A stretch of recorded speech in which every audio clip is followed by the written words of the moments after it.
The sky over the city hadn't just turned gray, it turned white. Morgan watched, her knuckles white on the steering wheel of her sedan, as the afternoon sky collapsed in a blinding, horizontal flurry of ice. She was only 2 miles from her apartment, but she was trapped on a bridge that connected the city center to her suburban neighborhood. A semi-truck ahead just jackknifed, cutting off all movement. The brake lights around her resembled blurry red embers struggling to pierce the whiteout conditions. For most, it was just a nuisance, but for Morgan, it was a nightmare. She didn't just dislike snow, she had phobia, rooted in a childhood winter, a fear that now clawed at her chest, making it hard to breathe. The air in her car, it quickly grew cold, and she watched the flakes accumulate on her side window, thick and heavy like white paint, covering her view of the world.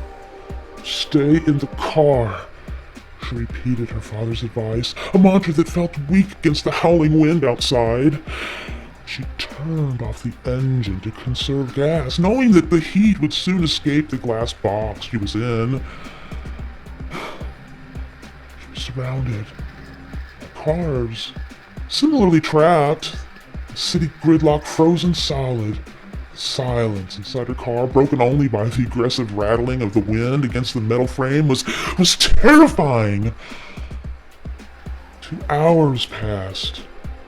The fear that had initially paralyzed her slowly began to feel like the snow sneaking into her coat, and she checked her phone and there was no signal. She checked her gas gauge and, there was still enough for a few more hours, but then what? No, she whispered to herself, mirroring her panic. She felt the panic rising with every passing minute as the snow continued to pile up.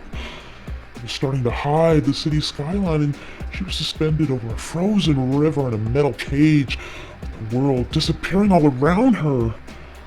She forced herself to focus, thinking about her small little heater, her wool blanket in the trunk, and the flashlight. She wasn't just a victim. She was a survivor.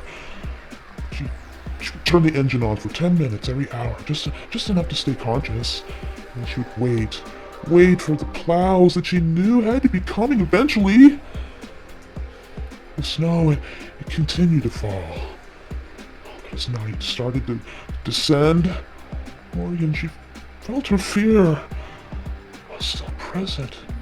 It was becoming manageable. I mean, she would get through this, even if she had to wait until the morning. The sun finally broke through the whiteout. She could do it. She knew. She could. Just wait.